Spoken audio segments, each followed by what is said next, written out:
আপোনালোকৰ channel A to Z tasty কিচেনলৈ স্বাগত জনাই আজি ৰেচিপি আনিছোঁ উৰুকাৰ এসাঁজ। এই উৰুকাৰ এসাঁজটো বনাবৰ কাৰণে মই কি কৰিছোঁ, এয়া অলপমান হাঁহৰ মাংস, কেইপিচমান এয়া ৰৌ মাছ লৈ লৈছোঁ, কেইটামান কণী লৈ লৈছোঁ, ৰান্ধিবৰ কাৰণে এয়া ধৰক কোমোৰা লৈছোঁ, বিলাহী দুটা লৈছোঁ, আলু লৈছোঁ আৰু পিঁয়াজ কেইটামান ভালকৈ কাটি কুটি লৈছোঁ আৰু এয়া শুকান জলকীয়া কেইটামান গৰম পানীত, কুহুমীয়া গৰম পানীত আধা ঘণ্টা সময় তিয়াই ৰাখিছোঁ। এইখিনি অমিতা কাটি ল'লোঁ। এয়া জিৰা, জালুক, আদা, নহৰু, এইখিনি মেইন বস্তু। ভিডিঅ'টো পহিলাৰ পৰা শেষলৈকে চাব, তেতিয়া সকলো ধৰিব পাৰিব। এতিয়া এইখিনি ৰান্ধিবৰ কাৰণে ব'লক এ টু জেড টেষ্টি কিচেনৰ মাজলৈ সোমাই যাওঁ। এতিয়া এয়া মাছ কেইপিছত মই এয়া অলপমান নিমখ আৰু অলপমান এয়া হালধি, অকণমান নিমখ আৰু এয়া হালধি সানি ল'ম। এতিয়া মই গেছটো অন কৰিলোঁ আৰু এয়া পানখন পাতি দিলোঁ মাছ কেইপিচ ভাজিবৰ কাৰণে। পানখন ইতিমধ্যে গৰম হৈছে, ইয়াতে মই এয়া তেল দি দিলোঁ। ইতিমধ্যে তেলটো গৰম হৈ উঠিছে, মই ইয়াতে মাছ কেইপিচ ভাজিবৰ কাৰণে পেলাই দিম। ইতিমধ্যে মাছটো ভজা হৈ গৈছে, মই মাছটো এতিয়া কাটি ৰাখিম আৰু এই তেলখিনিতে কি কৰিম, মই এয়া কণী কেইটা ভাজি ল'ম। বইল কৰি লোৱা কণী কেইটা ভাজি ল'ম ইয়াতে।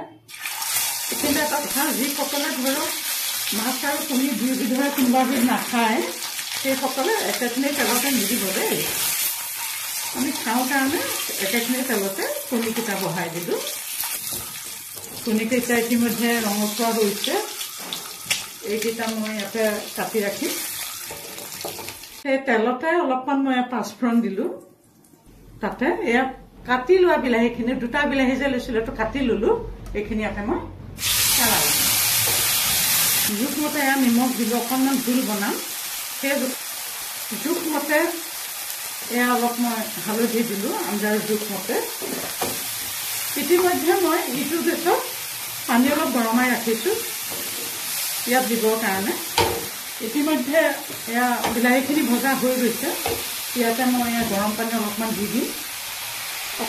ইয়াতে অকণমান মই এয়া জলকীয়া গুড়ি অকণমান দি দিলোঁ। ইতিমধ্যে জোলখিনি যিহেতু উতলা আৰম্ভ হৈছে, ইয়াতে মই এই কণীকেইটা আস্তেকৈ পেলাই দিম।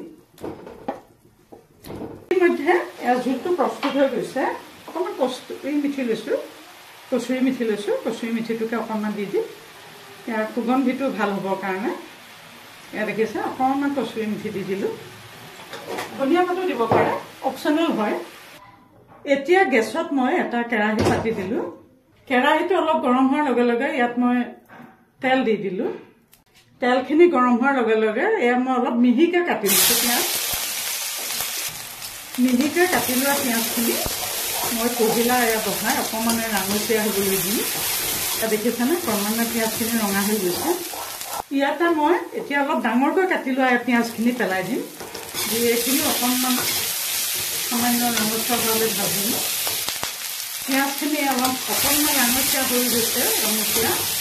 ইয়াতে মই কি কৰিম, এই মাংসখিনি ঢালি দিম।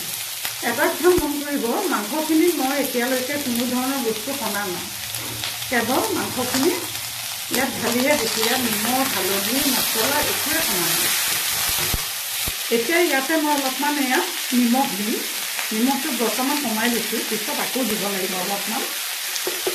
ৰঙা জলকীয়া গুড়ি অকণমান দি দিছোঁ, কালাৰটোৰ কাৰণে দেই, এয়া দি দিছোঁ। এইটো চাওক, এইখিনি সুন্দৰকৈ লৰাই ভাজিম। এখন ঢাকনাৰে ঢাকনা মাৰি দিলোঁ। মাংসখিনি মই নেপালীসকলৰ ষ্টাইলত ভাজিছোঁ। তেখেতসকলে মাংস ভাজোঁতে পহিলাতে হালধিটো নিদিয়ে। হালধিটো দিলে কি হয়, মাংসখিনি পটককৈ ক'লা পৰি যায়, লাগি যায়। এয়া চাওক, ইতিমধ্যে এয়া মাংসই এয়া তেলটো এৰি দিছে, এয়া দেখিছেনে। এয়া মাংসৰ তেলটো এৰি দিছে, মাংসৰ তেলটো এৰি দিছে। এয়া দেখিছেনে? এয়া তেলটো এৰি দিবলৈ দিব লাগে। মাংস ভাজোতে সদায় মাংসৰ তেলটো নিজে ওলাই পেলাই ওলাবলৈ দিব লাগে। ওলাই যাতে আকৌ উতলি পেলাই মাৰ যায়, তেনেকৈ পৰিচ্ছন্নলৈকে ভাজিব লাগে। ইয়াত দেখি বেছি ধুনীয়াকৈ তেলটো এৰি দিছে মাংস। এতিয়া মই কি কৰিম চাওক, ইয়াতে মই এয়া ৰং গুড়া অলপমান জোখমতে দেই, জোখমতে ৰং গুড়া দি দিলোঁ। কাটি থোৱা এই কোমোৰাখিনি, গোটেই পাচলিখিনি, কোমোৰাখিনি, আলুখিনি, চাওক কোমোৰা, আলু আৰু ভাজিবৰ কাৰণে লোৱা মাংসৰ লগত আৰু এয়া অমিতাখিনি একেলগে ভাজি দিলোঁ, লৰাই দিছোঁ। দি ইয়াতে মই অকণমান পানী দিম, গৰম পানী অকণমান দি পেলাই অলপ অলপকৈ সিজিবলৈ দিম দেই। এতিয়া মই কি কৰিম চাওক, এয়া আদা, নহৰু আৰু শুকান জলকীয়াৰ যিটো পেষ্ট বনাই মই থৈছিলোঁ, জালুক আৰু জিৰাও আছে ইয়াৰ লগত, এই পেষ্টটো মই ইয়াত এতিয়া ঢালি দিম। এইখিনি ঢাকন মাৰি প্ৰায় মই 10 মিনিটমান সময় সিজিবলৈ দিম। ইতিমধ্যে 10 মিনিটৰ পিছত চাওঁ আহক কি হৈছে। এয়া সুন্দৰকৈ মাংসখিনি এয়া পাচলিখিনিৰে সৈতে সিজি গৈ আছে। হাঁহৰ মাংস সিজোতে অলপ সময় লয় দেই, মাংসটো ভালকৈ সিজিলেহে আচল সোৱাদটো পোৱা যায়। সেইকাৰণে মই কি কৰিছোঁ চাওক, এই পাচলিখিনিও আলু হওক, কোমোৰা হওক, যিখিনি পাচলি লৈছোঁ, পাচলিখিনি মই অলপমান ডাঙৰ ডাঙৰকৈ দিছোঁ। কিয় দিছোঁ, মাংসটো সিজালৈ পাচলিখিনিও সিজিব, আৰু পাচলিখিনি ভালকৈ সিজিলে গম পোৱা যাব যে মাংসখিনিও ভালকৈ সিজিছে। এতিয়া চাওঁ আহক, চাওঁ আহক, নাই আলুটো এতিয়াও সিজা নাই আৰু কোমোৰাও ভালকৈ সিজা নাই, তাৰমানে আৰু অলপমান সময় লাগিব। ইতিমধ্যে জোলৰ জোখাৰে মই কি কৰিম, এতিয়া পানী দিম। ইতিমধ্যে জোলৰ জোখাৰে মই অলপ পানী দি দিম, যিহেতু মাংসখিনি সিজিবলৈ অলপ পানী লাগিব। ইতিমধ্যে চাওক কি সুন্দৰকৈ হাঁহৰ মাংসৰ জোল প্ৰস্তুত হৈ গৈ আছে। এতিয়া মই কি কৰিম, ইয়াতে এয়া চাওক, এয়া মিঠাতেল, কেঁচা মিঠাতেল এয়া এচামুচ ইয়াতে দি দিলোঁ, পুনৰ অকণমান লৰাই দিলোঁ। লং, ইলাচি আৰু ডালচেনি গুড়া অকণমান বনাই থৈছিলোঁ, এয়া এইখিনি অকণমান মই ইয়াতে ছটিয়াই দিলোঁ।